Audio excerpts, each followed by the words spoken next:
अस्सलाम वालेकुम स्टूडेंट्स। इस स्पेसिफिक वीडियो में हम ऑटम 2025 का क्वेश्चन नंबर 2 डिस्कस करेंगे और ये करेक्शन ऑफ एरर्स का सवाल है। चलिए जी, सवाल को रीड करते हैं और सॉल्व करते हैं। और करेक्शन ऑफ एरर्स का सवाल है, इसका मतलब ये सवाल आपने तब करना है जब आपके तमाम टॉपिक्स आपकी ग्रिप में हो। लिखता है the accountant of Khadi enterprises के ई prepared a statement of comprehensive income for the year ended 31 December 2024 which showed gross profit of rupees 8790,000 and net profit of rupees 5270,000. A detailed review of the draft financial statements revealed the following errors. Draft में कुछ errors मिले और वो errors आपको 1 2 3 4 5 5 errors दिए हुए हैं। सवाल की रिक्वायरमेंट है compute the corrected gross profit and net profit of केई फॉर द ईयर 2024, 8 मार्क्स। पहला पॉइंट देखते हैं। पहला जो पॉइंट है उसमें लिखा हुआ है purchase of rupees 334,000 was recorded in the purchases day book as 343,000। 334,000 की परचेजेस थी, उसको मैंने 343,000 के तौर पर रिकॉर्ड कर दिया। यानी कि मैं परचेजेस को ज्यादा दिखा दिया, मैंने गलती से परचेजेस को ज्यादा दिखा दिया। परचेजेस होनी चाहिए थी 334,000 और मैंने उसको 343,000 दिखा दिया। यानी कि परचेजेस को मैंने ओवर स्टेट किया हुआ है। आपकी जो परचेजेस की अमाउंट है वो 9,000 रुपए से ओवर स्टेट हुई हुई है। ये आपने गलती करी है। अब जब आप इस गलती को सही करेंगे, यानी कि अपनी परचेजेस को 9,000 रुपए से कम करेंगे। कम क्यों करेंगे? इसलिए क्योंकि फिल वक्त गलत रिकॉर्ड हुई हुई हैं और ज्यादा रिकॉर्ड हुई हुई हैं। होनी चाहिए थी 334, आपने रिकॉर्ड कर दी है 343। तो जब आप परचेजेस को करेंगे कम तो आपका कॉस्ट ऑफ गुड्स सोल्ड कम हो जाएगा। इसलिए क्योंकि कॉस्ट ऑफ गुड्स सोल्ड कैसे आता है? Opening stock add purchases less closing stock. अब उसमें जब परचेजेस की अमाउंट रिवर्स होगी और रिड्यूस होगी तो कॉस्ट ऑफ गुड्स सोल्ड कम हो जाएगा। जब कॉस्ट ऑफ गुड्स सोल्ड कम हो जाएगा तो इवेंचुअली आपका ग्रॉस प्रॉफिट और नेट प्रॉफिट दोनों इंक्रीज हो रहे होंगे। देखिए, कॉस्ट ऑफ गुड्स सोल्ड क्या होता है? Opening stock add purchases less closing stock. अब लेट से मान लीजिए कंपनी का ओपनिंग स्टॉक 50 है, उसकी परचेजेस फिल वक्त 100 रुपए पर है और उसका क्लोजिंग स्टॉक जो है वो 20 रुपए पर है। तो उसकी जो कॉस्ट ऑफ गुड्स सोल्ड की वैल्यू आ रही है वो 130 आ रही है। अगर मैं आपको ये कहूं कि भाई ये 100 रुपए की परचेजेस नहीं होनी चाहिए थी, ये होनी चाहिए थी 80, जब आप इसको 20 रुपए से कम करोगे और बाकी चीजें सेम रखोगे तो इवेंचुअली आपका cost of goods sold reduce होगा। कॉस्ट ऑफ गुड्स सोल्ड जब रिड्यूस होगा तो सेल्स रेवेन्यू में से कम वैल्यू माइनस होगी और ग्रॉस प्रॉफिट इंक्रीज हो जाएगा। नेट प्रॉफिट उसके बाद आता है तो नेट प्रॉफिट भी इंक्रीज होगा। तो पहले वाले एरर में आप जब परचेजेस को ठीक करोगे तो उसका इंपैक्ट ये होगा कि वो आपके ग्रॉस और नेट प्रॉफिट दोनों को इंक्रीज कर रहा होगा। यही चीज हम जरा यहाँ पर देख लेते हैं कि आईकेप ने अपने आंसर में किस तरह से लिखी है। आईकेप ने अपने आंसर में दो कॉलम्स बनाए, एक ग्रॉस प्रॉफिट का और एक नेट प्रॉफिट का। सारी वैल्यूज इन थाउजेंड्स है। गिवन वैल्यूज हमें जो दी हुई थी वो लिख दी 8790,000 ग्रॉस प्रॉफिट और 5270,000 का नेट प्रॉफिट मुझे ऑलरेडी दिया हुआ था। पहली वाली गलती यानी कि purchases recorded with wrong amount, जब उसको मैं सही करूंगा तो परचेजेस को मैं कम करूंगा, परचेजेस को कम करूंगा तो कॉस्ट ऑफ गुड्स सोल्ड कम होगा, कॉस्ट ऑफ गुड्स सोल्ड कम होगा तो ग्रॉस प्रॉफिट इंक्रीज होगा और इवेंचुअली नेट प्रॉफिट भी इंक्रीज होगा। क्योंकि नेट प्रॉफिट आता ही ग्रॉस प्रॉफिट से। ग्रॉस प्रॉफिट में से ऑपरेटिंग एक्सपेंसेस एडजस्ट होते हैं तो फिर हम नेट प्रॉफिट पर पहुंचते हैं। इसका मतलब ये हो गया कि ग्रॉस प्रॉफिट और नेट प्रॉफिट दोनों पर इस ट्रांजैक्शन का इंपैक्ट आ रहा होगा और 9,000 से दोनों चीजें इंक्रीज हो रही होंगी। अगली चीज पर चलते हैं। The payment of an annual insurance premium amounting to rupees 492,000 covering the period up to 30th September 2025 was recorded as an expense। अब कंपनी का ईयर कब खत्म होता है?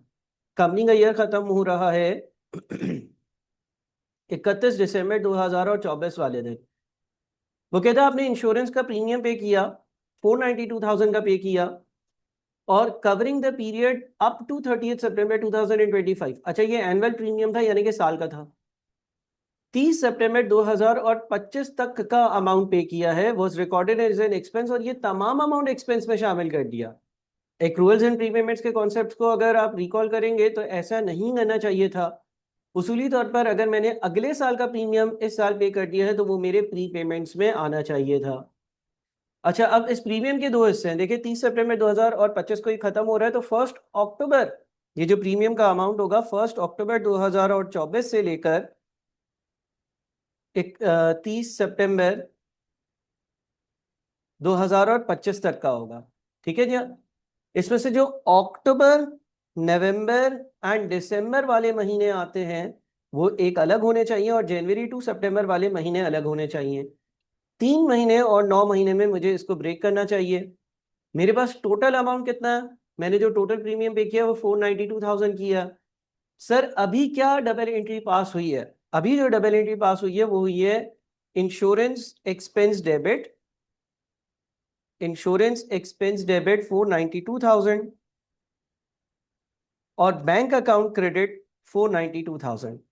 देखिए वो कहता है कि अभी आपने जितना भी इंश्योरेंस का अमाउंट पे किया, 492,000 रुपीज का प्रीमियम का जो अमाउंट पे किया, वो पूरा का पूरा अमाउंट आपने एक्सपेंसेस में चार्ज कर लिया है। लेकिन ऐसा होना नहीं चाहिए था। 492,000 का टोटल अमाउंट आपको एक्सपेंसेस में चार्ज नहीं करना चाहिए था, बल्कि आपको 492,000 के दो हिस्से करने थे। 492,000 डिवाइडेड बाई 12 मल्टीप्लाइड बाई 3, और दूसरा 492,000 डिवाइडेड बाई 12 मल्टीप्लाइड बाई 9। 492,000 में से 369,000 का अमाउंट जो है वो एक्सपेंसेस में जाना चाहिए था, और 123,000 का जो अमाउंट है वो प्री पेमेंट में जाना चाहिए था। यानी कि जो डबल एंट्री पास होनी चाहिए थी, उसूली तौर पर जो डबल एंट्री पास होनी चाहिए थी वो होनी चाहिए थी प्री पेमेंट 369,000। अगले साल का अगर मैंने प्रीमियम, अगले साल का इंश्योरेंस का प्रीमियम मैंने इस साल पे किया है तो वो इस साल का एक्सपेंस नहीं है। वो बैलेंस शीट पर करंट एसेट्स में, प्री पेमेंट्स में एज अ करंट एसेट आता है। अगले साल वो एक्सपेंसेस में जाएगा। और इंश्योरेंस का एक्सपेंस कितना होना चाहिए था? 123,000। और बैंक क्रेडिट कितने से होना चाहिए था? 492,000। अब देखिए हुआ क्या है, आपने अपने एक्सपेंसेस में, इंश्योरेंस का एक्सपेंस 492,000 रिकॉर्ड कर लिया। आपने अपने एक्सपेंसेस में इंश्योरेंस का एक्सपेंस 492,000 रिकॉर्ड कर लिया। उसूली तौर पर ये एक्सपेंस होना कितना चाहिए था? उसूली तौर पर ये एक्सपेंस 123,000 होना चाहिए था।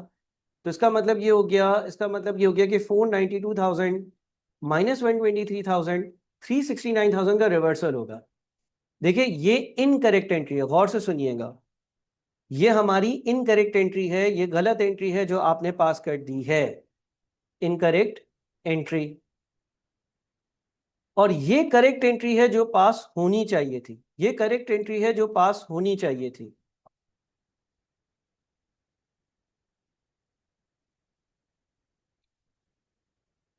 ये करेक्ट एंट्री है जो पास होनी चाहिए थी, ये करेक्ट एंट्री है जो पास होनी चाहिए थी। अब आप करेक्टिंग एंट्री कैसे पास करेंगे? करेक्टिंग एंट्री कैसे पास करेंगे, यानी कि इस एरर को कैसे सही करेंगे? आप ये करेंगे कि आपने जो इंश्योरेंस एक्सपेंस में ज्यादा अमाउंट डाल दिया, कितना ज्यादा डाल दिया? 369,000, और प्रीपेमेंट रिकॉर्ड नहीं किया, तो आप प्रीपेमेंट को डेबिट करेंगे 369,000 से, और इंश्योरेंस के एक्सपेंस वाले अकाउंट को, 369,000 से क्रेडिट करेंगे, ताकि वो रिड्यूस होकर सही अमाउंट पर आ जाए। इनकरेक्ट एंट्री वो एंट्री होती है जो हमने गलती से पास कर दी है, करेक्ट एंट्री वो होती है जो होनी चाहिए थी। और करेक्टिंग एंट्री आपकी गलती को ठीक कर देती है। जब आप ये एंट्री पास करेंगे तो आपने देखे इनकरेक्ट एंट्री में प्रीपेमेंट को डेबिट करा ही नहीं है, तो वो डेबिट हो जाएगा। और आपने गलत वाली एंट्री में इंश्योरेंस के एक्सपेंस को, अकाउंट को 492,000 से डेबिट कर दिया है। जब आप इंश्योरेंस के अकाउंट को 369,000 से क्रेडिट कर देंगे तो उसका नेट इम्पैक्ट 123,000 का डेबिट हो जाएगा। बैंक से क्रेडिट करना था 492,000, वो आप ऑलरेडी कर चुके हो। तो इसका मतलब ये हो गया कि हमारी करेक्टिंग एंट्री के हिसाब से हम इंश्योरेंस के एक्सपेंस को रिड्यूस करेंगे, 369,000 से रिड्यूस करेंगे, और यही चीज आपको यहाँ पर रिफ्लेक्ट होती हुई नजर आ रही है। अच्छा, यहाँ पर ये याद रखिएगा कि ग्रॉस प्रॉफिट पर इसका कोई इंपैक्ट नहीं होगा। ग्रॉस प्रॉफिट तो कैसे आता है? सेल्स रेवेन्यू में से cost of goods sold minus कर कर आ जाता है। तो ये तो ग्रॉस प्रॉफिट के बाद वाली बात है। इसमें एडजस्टमेंट सिर्फ नेट प्रॉफिट के कॉलम में हो रही होगी, और नेट प्रॉफिट को मैं 369,000 से इंक्रीज इसलिए कर रहा हूं क्योंकि एक एक्सपेंस है जिसको मैं रिड्यूस कर रहा हूं। अगला, credit note amounting to ₹40,000 issued to a customer. अच्छा, अब देखिए क्रेडिट नोट दो तरह के होते हैं, credit note issued to a customer एक चीज है, credit note received from a supplier एक चीज है, ठीक है ना। Credit note issued to a customer का मतलब है आपने इशू करा है। इसका मतलब क्रेडिट नोट बनाने वाली पार्टी कौन है? क्रेडिट नोट बनाने वाली पार्टी जो है वो हम है, ठीक है। Credit note issued to a customer, credit note issued to a customer का मतलब ये है कि हमने बनाकर इशू करा। जो बनाता है ना वो दूसरी पार्टी के अकाउंट को क्रेडिट कर रहा होता है। यानी कि अगर मैं कह रहा हूं credit note issued to a customer, तो मैंने कस्टमर के अकाउंट को क्रेडिट किया। अब मैं कस्टमर का अकाउंट क्रेडिट क्यों करूंगा? कस्टमर जब चीजें खरीदता है, कोई रिसीवेबल मुझसे चीजें खरीदता है, तो एंट्री होती है रिसीवेबल डेबिट सेल्स क्रेडिट। लेकिन अगर कोई चीजें खराब निकले और मेरा कस्टमर मुझे चीजें वापस कर दे, तो एंट्री पास हो जाती है sales return debit receivables credit. इसका मतलब ये हो गया कि सेल्स रिटर्न्स के केस में अगर मैं कोई डॉक्यूमेंट बना रहा हूं और अपने कस्टमर को अपने रिसीवेबल के अकाउंट को क्रेडिट कर रहा हूं, तो क्रेडिट नोट इशूड होगा। Credit note issue to a customer का मतलब यह है कि मैंने अपने कस्टमर के अकाउंट को क्रेडिट करा है। Credit note amounting to ₹40,000 issue to a customer for goods returned was recorded as a credit note received from a supplier for goods returned। देखिए, credit note issued to a customer का मतलब यह है कि आपने अपने कस्टमर के account को क्रेडिट करा है। आप सेल्स रिटर्न के केस में अपने कस्टमर के अकाउंट को क्रेडिट करते हो। यानी कि सही एंट्री क्या होनी चाहिए थी? सही एंट्री होनी चाहिए थी सेल्स रिटर्न डेबिट 40,000 और रिसीवेबल्स का अकाउंट क्रेडिट 40,000, ठीक है। सेल्स रिटर्न डेबिट और रिसीवेबल्स का अकाउंट क्रेडिट, ये सही एंट्री होनी चाहिए थी credit note issued to a customer के लिए। क्योंकि credit note issued to a customer का मतलब यह है कि मैं किसी का अकाउंट क्रेडिट कर रहा हूं। मैंने नोट इशू किया, जो नोट इशू करता है वो क्रेडिट कर रहा होता है सामने वाली पार्टी का अकाउंट। तो credit note issued to a customer, अगर मैंने इशू किया है क्रेडिट नोट, तो उस केस में मैंने सेल्स रिटर्न डेबिट और रिसीवेबल क्रेडिट की डबल एंट्री पास करनी चाहिए थी। इसको क्या रिकॉर्ड कर लिया? Was recorded as a credit note received from a supplier for goods return. इसको मैंने रिकॉर्ड कर लिया है credit note received from a supplier के तौर पर। Sir, credit note received from a supplier का क्या मतलब है? सप्लायर ने वो पर्चा दिया है, सप्लायर ने मुझे क्रेडिट नोट दिया है, सप्लायर ने क्रेडिट नोट का डॉक्यूमेंट मुझे दिया है, उससे रिसीव हुआ है। इसका मतलब उससे रिसीव हो रहा है, तो ये वाला क्रेडिट नोट क्या मैंने बनाया होगा? नहीं, इस क्रेडिट नोट को बनाने वाला मैं नहीं हूं। Credit note receive from a supplier, credit note receive from a supplier का मतलब यह है कि सप्लायर ने मेरा अकाउंट क्रेडिट किया होगा। जो रूल आपको मैं बार बार कह रहा हूं वो ये है कि जो क्रेडिट नोट बनाता है वो किसी अकाउंट को, किसी पर्सन के अकाउंट को क्रेडिट कर रहा होता है। अब यहां पर credit note received from a supplier है, सप्लायर ने क्रेडिट नोट बनाया, सप्लायर ने मेरे अकाउंट को क्रेडिट किया, और सप्लायर ने वो क्रेडिट नोट मुझे भेजा कि भाई मैंने तुम्हारे अकाउंट को XYZ रीजन की वजह से क्रेडिट कर दिया। अब अगर सप्लायर के एंगल से पूछो, जिससे मैं माल खरीदता हूं, उसने क्या डबल एंट्री पास करी होगी? उससे डबल एंट्री पास करी होगी सेल्स रिटर्न डेबिट और रिसीवेबल क्रेडिट। उसकी बुक्स में मैं रिसीवेबल हूंगा ना। अगर मैं किसी से माल खरीद रहा हूं, अगर मैं किसी से चीजें खरीद रहा हूं, अगर मैं किसी से गुड्स खरीद रहा हूं, तो वो मेरे लिए तो वो मेरा सप्लायर है, लेकिन उसके लिए मैं उसका क्या हूं? कस्टमर। तो ये क्रेडिट नोट बनाया किसने? उसने। उसके लिए मैं कौन हूं? कस्टमर। जब उसने क्रेडिट नोट बनाकर मुझे भेजा है, जो बनाता है उसने किसी पर्सन का अकाउंट क्रेडिट किया होता है, तो उसने अपने पास क्या एंट्री पास करी होगी? सेल्स रिटर्न डेबिट और रिसीवेबल क्रेडिट। इसका मतलब जब वो क्रेडिट नोट मेरे पास आया, credit note receive from a supplier, supplier ने क्रेडिट नोट भेजा, मुझे क्रेडिट नोट मिला, मैंने क्रेडिट नोट देखा, तो मैंने सप्लायर के अकाउंट को डेबिट किया होगा। मेरी बुक्स में, ओन बुक्स, मेरे बुक्स ऑफ अकाउंट्स में मैंने क्या डबल एंट्री पास करनी थी, करनी चाहिए थी? पेएबल डेबिट और परचेज रिटर्न क्रेडिट। अब सर आपने अभी बोला कि क्रेडिट नोट होगा तो हम किसी के अकाउंट को क्रेडिट कर रहे होंगे, ये कैसे आप किसी के अकाउंट को डेबिट कर रहे हो? ये तो डेबिट नोट नहीं है। जरा गौर से सारी बातों को सुनो। जो क्रेडिट नोट बनाता है और इशू करता है वो किसी एक्स वाई जेड बंदे के अकाउंट को क्रेडिट करता है। पहले केस में credit note issued to a customer के केस में हमने क्रेडिट नोट इशू किया है, हमने क्रेडिट नोट बनाया था, तो हमने अपने कस्टमर के अकाउंट को क्रेडिट किया। ये क्रेडिट नोट हमने अपने कस्टमर को दिया होगा, उसने हमसे रिसीव किया होगा, उसने हमारे अकाउंट को डेबिट किया होगा। लेकिन यहाँ पे credit note received from a supplier है यार। रिसीव करना, क्रेडिट नोट का रिसीव करना, अब ये बनाया हमने नहीं है, ये सप्लायर ने बनाया है। सप्लायर ने हमें भेजा कि भाई मैंने तुम्हारा अकाउंट क्रेडिट कर दिया है, चेक कर लो क्यों किया। तो उसने मेरा अकाउंट क्रेडिट किया होगा, मैंने तो उसका अकाउंट डेबिट किया होगा। अब हो क्या रहा है भाई? लिखते हैं credit note amounting to ₹40,000 issue to a customer for goods return was recorded as a credit note received from a supplier for goods returned। एक क्रेडिट नोट जो हमने कस्टमर को इशू करा, जिसकी डबल एंट्री होनी चाहिए सेल्स रिटर्न डेबिट और receivable credit, उसको हमने किस तौर पर रिकॉर्ड कर दिया है? उसको हमने रिकॉर्ड कर दिया है जैसे कि कोई क्रेडिट नोट सप्लायर से रिसीव हो। यानी कि हमने डबल एंट्री क्या पास कर दी है? पेबल डेबिट 40,000 और परचेज रिटर्न क्रेडिट 40,000। ठीक है जी, ये करेक्ट एंट्री है, ये करेक्ट एंट्री है। करेक्ट एंट्री होनी क्या चाहिए थी? करेक्ट एंट्री होनी क्या चाहिए थी? Sales return debit, receivable credit.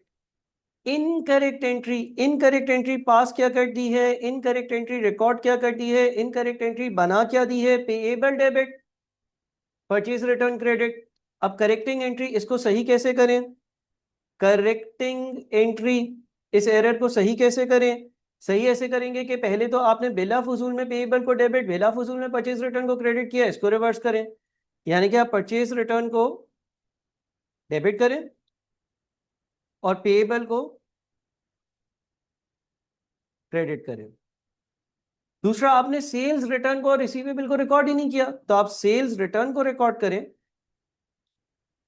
और रिसीवेबल को रिकॉर्ड करें। ठीक है। अब सर इस एंट्री का इंपैक्ट क्या होगा? सर इस एंट्री का इंपैक्ट ये होगा कि एक तो आप सेल्स रिटर्न रिकॉर्ड कर रहे हैं, सेल्स रिटर्न आपकी नेट सेल्स को कम करता है। सेल्स रिटर्न जब नेट सेल्स को कम करता है तो नेट सेल्स में से cost of goods sold minus होकर ग्रॉस प्रॉफिट आता है, वो भी कम हो जाएगा और नेट प्रॉफिट भी कम हो जाएगा। दूसरी चीज ये है कि आप परचेज रिटर्न को भी कम कर रहे हैं। अब परचेज रिटर्न कहाँ आता है? कॉस्ट ऑफ गुड्स सोल्ड की मूवमेंट में आता है। कॉस्ट ऑफ गुड्स सोल्ड की मूवमेंट कैसे होती है? Opening stock plus purchases, opening stock plus purchases minus closing stock, और सॉरी माइनस परचेज रिटर्न। अगर परचेज रिटर्न होती है तो वो यहाँ पे माइनस होती है, माइनस क्लोजिंग स्टॉक। बात समझ रहे? Opening stock plus purchases minus purchase return minus closing stock, इससे मेरा कॉस्ट ऑफ गुड्स सोल्ड आता है।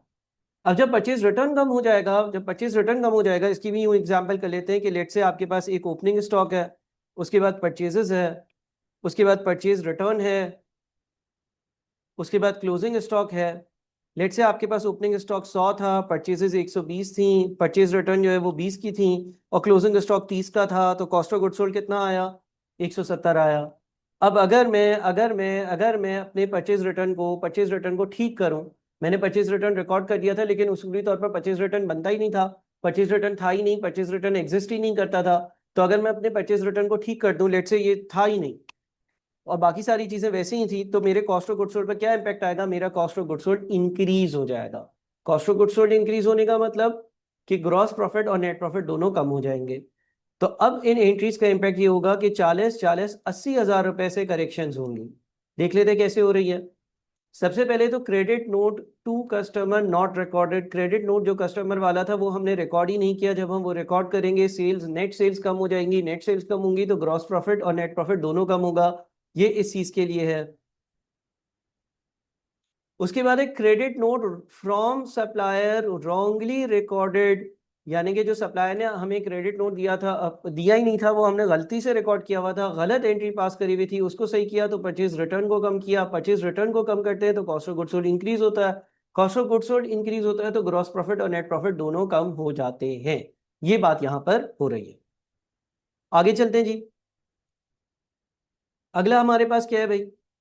अगले में मशीन कॉस्टिंग 2.4 मिलियन, एक मशीन जिसकी कॉस्ट 2.4 मिलियन थी with accumulated depreciation of rupees 1270000 as at 31st December 2024। a machine costing 2.4 million, एक मशीन जिसकी कॉस्ट 2.4 मिलियन थी और उसकी accumulated depreciation 1270000 as at 31st December 2024 साल के आखिर में थी, had already been sold on 1st of October। ये कैसा गजब हो गया भाई? अगर आपने 1st अक्टूबर को मशीन डिस्पोज कर दी थी तो अकाउंटिंग के हिसाब से तो आपको इसका डिस्पोजल रिकॉर्ड कर लेना चाहिए था। अकाउंटिंग के हिसाब से तो आपको 1 अक्टूबर के बाद अक्टूबर नवंबर दिसंबर के महीनों में इस मशीन को अपने बुक्स में रिकॉर्ड ही नहीं करना चाहिए था। अकाउंटिंग के हिसाब से तो ये मशीन 1 अक्टूबर को डिस्पोज हो गई।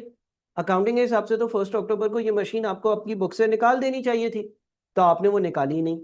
जब आपने निकाली नहीं तो अक्टूबर नवंबर और दिसंबर में भी आपने अपनी बुक्स में उसकी डेप्रिसिएशन चार्ज कर दी, और दूसरी चीज है कि डिस्पोजल की एंट्रीज पास नहीं हुई, ऐसा लग रहा है।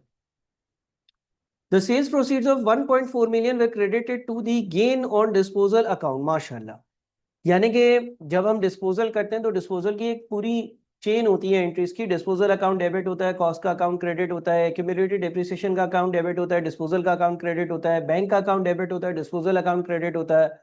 अगर कोई लॉस ऑन डिस्पोजल है तो पीएनएल डेबिट होता है, डिस्पोजल अकाउंट क्रेडिट होता है। अगर कोई गेन ऑन डिस्पोजल है तो डिस्पोजल अकाउंट डेबिट होता है, पीएनएल का अकाउंट क्रेडिट होता है। वो कोई एंट्रीज पास नहीं करी, जो पैसा आया एंट्री पास कर दी, bank account debit, disposal account credit, या गेन ऑन डिस्पोजल क्रेडिट, यानी कि इनकम के तौर पर पैसा रिकॉर्ड कर लिया। केई डेप्रिशिएट्स मशीन्स एट 10% पर annum on a straight line basis.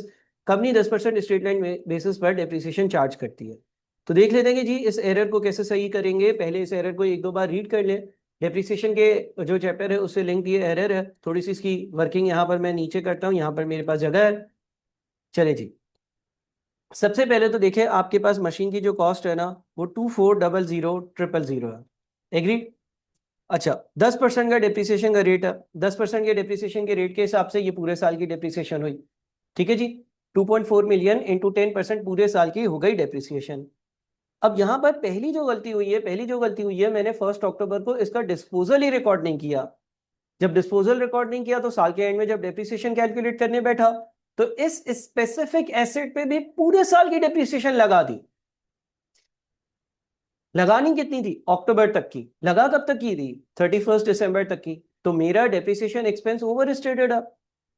देखें, आपको 2.4 मिलियन का 10% आपने इतनी डेप्रिसिएशन लगा दी है, आपने पूरे साल की डेप्रिसिएशन लगा दी है, आपने पूरे साल की डेप्रिसिएशन कैलकुलेट कर ली है 1 जनवरी से लेकर 31 दिसंबर तक की, है ना। लेकिन डेप्रिसिएशन लगानी कब तक की थी? 2.4 मिलियन इंटू 10% इंटू अक्टूबर तक की, यानी कि 9/12 अक्टूबर नवंबर दिसंबर की नहीं लगानी थी। आपको इतनी डेप्रिसिएशन लगानी चाहिए थी 1 जनवरी से लेकर 1 अक्टूबर तक की। तो आपने बिला फजूल में 60,000 की एक्स्ट्रा डेप्रिसिएशन अपने बुक्स में रिकॉर्ड कर दी है।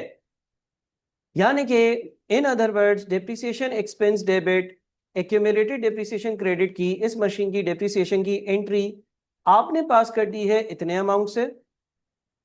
ये इनकरेक्ट एंट्री है डेप्रिसिएशन की। करेक्ट एंट्री होनी क्या चाहिए थी?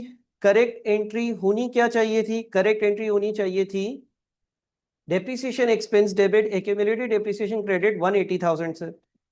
तो अब इस डेप्रिसिएशन के एरर को कैसे सही करेंगे? करेक्टिंग एंट्री क्या होगी? करेक्टिंग एंट्री होगी कि आप एक्यूमुलेटेड डेप्रिसिएशन के अकाउंट को कर दें डेबिट।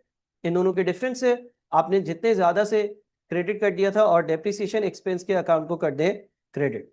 तो जो ज्यादा से आपने डेबिट कर दिया था उसको आप रिवर्स कर रहे होंगे।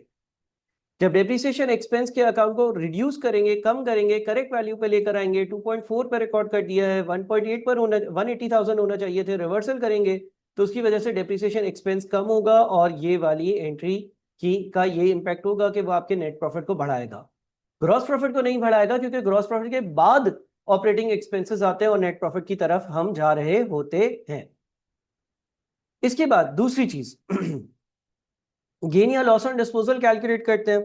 एसेट की कॉस्ट कितनी थी? 24000000। एक्यूमुलेटेड डेप्रिसिएशन जिस दिन एसेट बेचा है, जिस दिन एसेट बेचा है। अच्छा देखिए यहां पर ये जो एक्यूमुलेटेड डेप्रिसिएशन 1270000 है, ये जो एक्यूमुलेटेड डेप्रिसिएशन 1270000 है, ये 31 दिसंबर 2024 की वैल्यू है। इसका मतलब इसमें अक्टूबर, नवंबर और दिसंबर की ज्यादा डिप्रिसिएशन और एक्यूमुलेटेड डिप्रिसिएशन ऐड हुई हुई है। ये सही वैल्यू नहीं है। तो सही वैल्यू क्या होनी चाहिए? सही वैल्यू होनी चाहिए जिस दिन मैंने डिस्पोज किया 1270000, इस साल की इसमें मैंने 240,000 की डेप्रिसिएशन शामिल कर दी है, वो हटा दें, और 180,000 होनी चाहिए, वो ऐड कर दें। तो इस साल ये आपके पास डिस्पोजल वाली डेट पर 1 अक्टूबर 2024 वाले दिन आपका एक्यूमुलेटेड डेप्रिसिएशन इतना होना चाहिए। नेट बुक वैल्यू कितनी होनी चाहिए? नेट बुक वैल्यू आपके पास इन दोनों का डिफरेंस यानी कि 1190000 होना चाहिए। बैंक में कितना पैसा आया है? बैंक में आया है 14000000, यानी कि आपका जो उसूली तौर पर गेन बनता है ना डिस्पोजल पर, वो बनता है 210,000 समथिंग। ठीक है जी, ये मैंने आपके पास पूरी की पूरी वर्किंग गेन और डिस्पोजल की कर दी। अच्छा अब एक और इनकरेक्ट एंट्री जो हमने पास करी हुई है, इनकरेक्ट एंट्री एक और जो रिकॉर्ड करी हुई है, उसने बोला जितना मेरे पास पैसा आया, जितना मेरे पास पैसा आया मैंने बैंक अकाउंट को डेबिट किया, और मैंने जो है ना पूरा का पूरा गेन ऑन डिस्पोजल में रिकॉर्ड कर दिया। ऐसा नहीं होना चाहिए था। इस एंट्री को करेक्ट करेंगे, करेक्टिंग एंट्री, इस गलती को सही कर दें। बिला फजूल में अजीब सी एंट्री इसने पास करी, इस एंट्री को सही करेंगे तो पीएनएल को डेबिट कर देंगे। ये चले आप करेक्टिंग एंट्री वाली अप्रोच से चल रहे हैं। करेक्ट एंट्री क्या होनी चाहिए थी? करेक्ट एंट्री आपके पास जब आप कोई एसेट डिस्पोज करते हो, जब आप कोई एसेट डिस्पोज करते हो और लेट से डिस्पोजल अकाउंट का जिक्र नहीं करना चाहते हो, डायरेक्ट डिस्पोजल करते हो, तो जो एसेट आपने डिस्पोज किया है उसकी एक्यूमुलेटेड डेप्रिसिएशन की अकाउंट को अमाउंट को आप अपनी बुक से निकालते हो। ठीक है जी, अगर बैंक में पैसा आया है बैंक अकाउंट डेबिट होता है, एसेट की जो कॉस्ट है उससे एसेट की जो कॉस्ट का अकाउंट है वो क्रेडिट हो जाता है, और आपके पास गेन या loss on disposal as a balancing figure आ जाता है।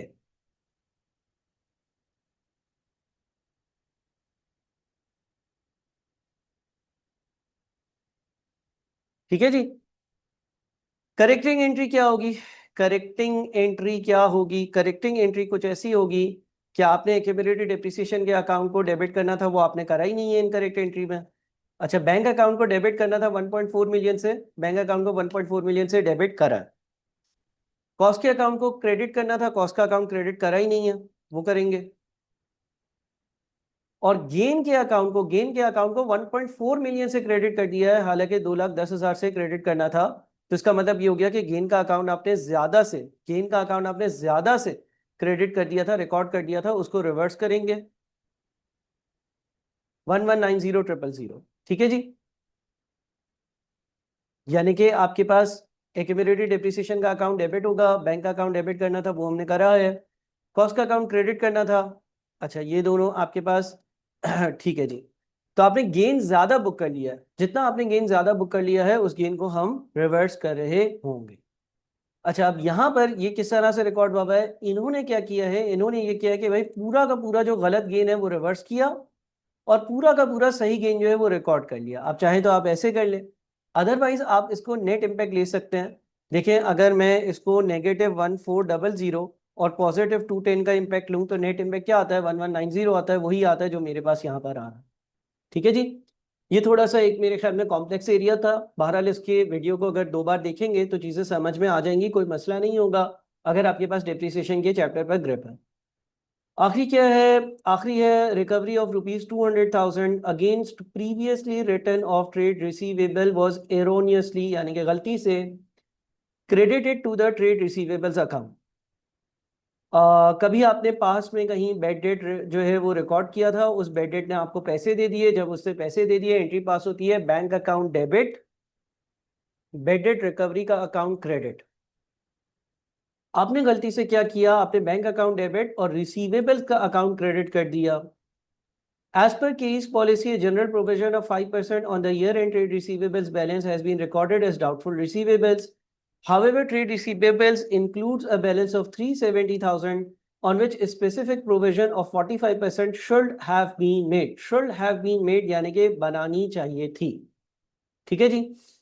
अच्छा जी, अब देखिए यहां पर आपके पास जो है ना कुछ ऐसा हो रहा है कि सबसे पहले तो आपने एक इनकरेक्ट एंट्री पास करी है, वो है हमारी बैड डेट्स रिकवरी की। आपने क्या किया है, बैंक को डेबिट किया 2 लाख रुपए से और रिसीवेबल्स के अकाउंट को आपने क्रेडिट कर दिया 2 लाख रुपए से। सही है जी, ये आपने एंट्री पास कर दी इनकरेक्ट। इनकरेक्ट यानी कि गलत। करेक्ट एंट्री होनी क्या चाहिए थी, जब कोई बैड डेट रिकवरी होती है तो उसकी जो करेक्ट एंट्री होती है, उसकी जो करेक्ट एंट्री होती है वो होती है बैंक अकाउंट डेबिट और bad debt recovery income credit. Bad debt recovery income credit. तो अब इसको कैसे सही करें, यानी कि करेक्टिंग एंट्री क्या होगी। अगर हम करेक्टिंग एंट्री रिकॉर्ड करेंगे, बैंक को डेबिट करना चाहिए था, बैंक को डेबिट किया है, रिसीवेबल्स को बिला फजूल में क्रेडिट कर दिया, बैड डेट रिकवरी इनकम को क्रेडिट करना था तो रिसीवेबल को डेबिट करेंगे ताकि उसका क्रेडिट वाला इंपैक्ट जो है वो हट जाए। और बैड डेट्स रिकवरी के अकाउंट को बैड डेट्स रिकवरी के अकाउंट को क्रेडिट करेंगे। बैड डेट्स रिकवरी के अकाउंट को क्रेडिट करेंगे, ये आपकी करेक्टिंग एंट्री होनी चाहिए। इसका मतलब हम एक इनकम रिकॉर्ड करेंगे 2 लाख रुपए की, वो 2 लाख रुपए की इनकम आपको यहां पर नजर आ रही है, recovery of previously written of bad debts. दूसरी चीज सुनिएगा, प्रोविजन फॉर बैड डेट्स क्या होता है। प्रोविजन फॉर बैड डेट्स की जब हम बात करते हैं तो हम देखते हैं कि भाई ओपनिंग प्रोविजन कितना है और हम देखते हैं कि क्लोजिंग प्रोविजन कितना है। अगर मान लीजिए ओपनिंग प्रोविजन 100 है और क्लोजिंग प्रोविजन 150 है तो हम क्या करते हैं, हम 50 का एक्सपेंस बुक कर लेते हैं इंक्रीज इन प्रोविजन के नाम से। ऐसे अब अगर ये इधर गलती हो, इधर गलती हो तो एक्सपेंस भी गलत रिकॉर्ड होगा। मान लीजिए ये 150 होना चाहिए था लेकिन आपने गलती से ये लेट से 130 रिकॉर्ड किया था तो भाई आपका एक्सपेंस फॉर द ईयर गलत आ जाएगा। मान लीजिए ये 150 होना चाहिए था, 150 होना चाहिए था, आपने 180 रिकॉर्ड कर दिया तो भाई ये भी गलत आ जाएगा। यानी कि जितने से क्लोजिंग प्रोविजन गलत होगा, जितने से क्लोजिंग प्रोविजन गलत होगा उतने से ही आपका एक्सपेंस गलत आ रहा होगा। वापस से समझाता हूं, मान लीजिए ओपनिंग बैलेंस 100 और क्लोजिंग 150 होना चाहिए था तो एक्सपेंस होना चाहिए था 50 रुपए। आपने गलती से क्लोजिंग प्रोविजन ओवर स्टेट कर दी और गलती से आपने उसको 170 यानी कि 20 रुपए गलती से 20 रुपए गलती से ज्यादा दिखा दिया। अगर आपने इसको 20 रुपए गलती से ज्यादा दिखा दिया तो आपके एक्सपेंस में भी 20 रुपए की गलती आएगी और वो भी ज्यादा होगा। अच्छा, ऑन द अदर एंड डेट से 150 होना चाहिए था, 50 का इंक्रीज है, लेकिन मान लीजिए कि क्लोजिंग जो है क्लोजिंग प्रोविजन 150 नहीं होनी चाहिए थी, 120 होनी चाहिए थी। तो इसका मतलब ये हो गया कि जब आप क्लोजिंग को 30 रुपए से सही करेंगे, 150 के बजाय 120 पे लेकर आएंगे, एज्यूम कर ले 120 सही अमाउंट है या कुछ भी, इसमें जितना चेंज करेंगे उतना ही एक्सपेंस चेंज होगा। बात समझ रहे, बात समझ रहे, जितना ये गलत होगा उतना ही ये गलत होगा। अगर ये 150 के सही अमाउंट 150 है लेकिन आपने गलती से इसको 120 लिख दिया तो आपका एक्सपेंस 50 के बजाय 20 पर चला जाएगा। यानी कि जितने रुपए की यहां गलती होगी उतने ही रुपए की यहां गलती होगी। अब इस सवाल में बड़ी इंटरेस्टिंग चीज है कि ओपनिंग प्रोविजन नहीं बताई हुई, अलबत्ता आपको बताया हुआ है कि यह अमाउंट गलत है, यह अमाउंट गलत है। इस अमाउंट को अगर आप सही करोगे तो इस पे भी उतना ही इंपैक्ट आएगा। अगर ये इंक्रीज होगा तो एक्सपेंस भी इंक्रीज होगा, अगर ये डिक्रीज होगा तो एक्सपेंस भी डिक्रीज होगा। अच्छा सर, अब ये कैसे है, देखिए गौर से सुनिएगा। ये जो गलती करी थी इसकी वजह से आपने क्या कर दिया, आपने सर क्रेडिटर्स की वैल्यू को कम कर, रिसीवेबल्स की वैल्यू को, रिसीवेबल्स के अकाउंट को, बैलेंस को कम कर दिया। जब रिसीवेबल के अकाउंट का बैलेंस गलती से कम कर देंगे और उस पर रेट मल्टीप्लाई करेंगे तो क्लोजिंग प्रोविजन भी गलत नहीं आई होगी। हाँ सर आई होगी।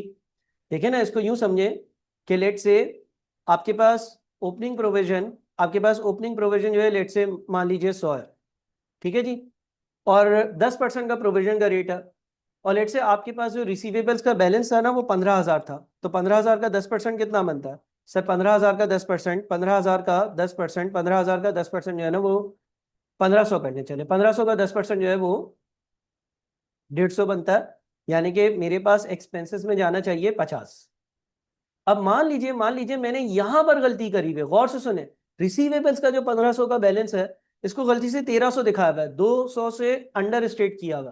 तो जब यहां 200 रुपए की गलती है तो यहां पर भी, क्योंकि ये परसेंटेज लगती ही रिसीवेबल्स की वैल्यू पर है, ये भी गलत होगा। जब ये गलत होगा तो एक्सपेंस भी गलत होगा। जब इसको सही करेंगे, जब इसको सही करेंगे, जब इसको सही करेंगे 1300 नहीं, और इसको बोलेंगे भाई सही अमाउंट 1500, इसको 200 से बढ़ाएंगे, इसको 200 से बढ़ाएंगे, तो इसका 10% भी 200 से बढ़ेगा, इसका 10% भी 200 से बढ़ेगा। जब इसका 10% भी 200 से बढ़ेगा तो ये भी 200 के 10% से बढ़ जाएगा। ये लॉजिक बड़ा आराम से समझ लें। यही चीज यहां पर हो रही है, यही चीज यहां पर हो रही है। सबसे पहले तो देखें, आपने 200 का 5% लिया है और ये एक्सपेंसेस में शामिल किया। क्यों? क्योंकि आपके जो रिसीवेबल्स थे, आपके जो रिसीवेबल्स थे वो 200,000 से अंडर स्टेटेड थे। आपने ये जो गलती करी थी ना बेड डेट रिकवरी वाली, यहाँ पर ये जो 2 लाख की गलती करी थी, 2 लाख से आपने अपने रिसीवेबल्स अंडर स्टेट कर दिए थे। अब वो सही अमाउंट पे लेकर आया, जब सही अमाउंट पे लेकर आया और उसका 5% भी सही लगाया तो प्रोविजन भी इंक्रीज हुई और एक्सपेंस भी इंक्रीज हुआ। इस बात को, वीडियो को पॉज कर समझे, ये बड़ा इंपॉर्टेंट मैटर है, बड़ी अच्छी ट्रीटमेंट पूछी गई है। दूसरी चीज, क्या आगे कोई गलती है? अच्छा, आगे बोलते हैं trade receivables includes a balance of 370,000 on which a specific provision of 45% should have been made. कभी कभार हम स्पेसिफिक प्रोविजन बनाते हैं। स्पेसिफिक प्रोविजन को मैंने एक सेपरेट लेसन में बहुत अच्छे से डिस्कस भी किया है। आई होप के पोर्टल से आपने सारे ब्रेड डेट्स और डाउटफुल डेट्स के लेक्चर्स देखे होंगे। अब मैंने 3,70,000 का 45% प्रोविजन बनानी थी, लेकिन मैंने वो नहीं बनाई, मैंने वो स्पेसिफिक प्रोविजन क्रिएट नहीं करी। मैंने जनरल प्रोविजन का रेट जो 5% का सवाल में दिया हुआ है उससे ही प्रोविजन बना ली। इसका मतलब मेरी प्रोविजन 3,70,000 के 40%, 3,70,000 इंटू 40% से कम रिकॉर्ड हुई है। जब मैं 3,70,000 का 40% प्रोविजन इंक्रीज करूंगा तो एक्सपेंस भी इंक्रीज होगा। तो आप देख रहे होंगे कि यहाँ पर 3,70,000 का 40% आ रहा है। उसके बाद फाइनली एक और चीज भी है, एक और चीज ये है कि देखें यहाँ पर हमने जो एंट्री नंबर 3 रिकॉर्ड करी थी ना, एंट्री नंबर 3 हमने डिस्कस करी थी कि उसकी करेक्टिंग एंट्री क्या होनी चाहिए, उसकी करेक्टिंग एंट्री ये होनी चाहिए। उसका रिसीवेबल पे इंपैक्ट आ रहा था कि रिसीवेबल 40,000 से ओवर स्टेटेड है, उनको कम करो। जब उनको 40,000 से कम करूंगा तो 40,000 का 5% जो मैंने गलती से रिसीवेबल्स प्रोविजन के क्लोजिंग में शामिल करा हुआ है वो कम करूंगा, वो कम करूंगा तो उसका एक पॉजिटिव इंपैक्ट होगा। यानी कि टोटल इंपैक्ट क्या है, 3,70,000 का 40% कम रिकॉर्ड हुआ है, 45% पे प्रोविजन रिकॉर्ड करनी थी, 5% पर ही घेरी हुई है, ये रिकॉर्ड करो। 2 लाख वाला एरर जब सही करा, रिसीवेबल बढ़े, उसका 5% नहीं रिकॉर्ड हुआ, वो रिकॉर्ड करो। और बिला फजूल में 40,000 रुपए की एक गलती जो पहले करी हुई थी उसकी प्रोविजन भी रिकॉर्ड कर ली, क्योंकि रिसीवेबल्स उसकी वजह से ओवर स्टेट पे हुए थे, उस एरर को सही किया तो अब वो 5% जो 40,000 का बनता है उसको हटाओ। तो इसका मतलब 156,000 से एक्सपेंसेस को इंक्रीज करो। 156,000 से क्लोजिंग प्रोविजन इंक्रीज हो रही है, और जितने से क्लोजिंग प्रोविजन इंक्रीज होगी उतने से ही एक्सपेंस भी इंक्रीज हो रहा होगा। ठीक है जी। ये मेरे ख्याल में मैं समझता हूं कि करेक्शन ऑफ एरर्स का एक बहुत अच्छा सवाल है, और आपने इस वीडियो को कम से कम 2-3 बार पॉज कर देखना है, तब जाकर ये इसकी खास तौर पर ट्रांजैक्शन नंबर 4 और 5 आपके दिमाग में सही से बैठेगी। बहुत ज़रूरी है कि इसको सही से देखें। अपना ख्याल रखिएगा। Thank you so much. अल्लाह हाफिज़।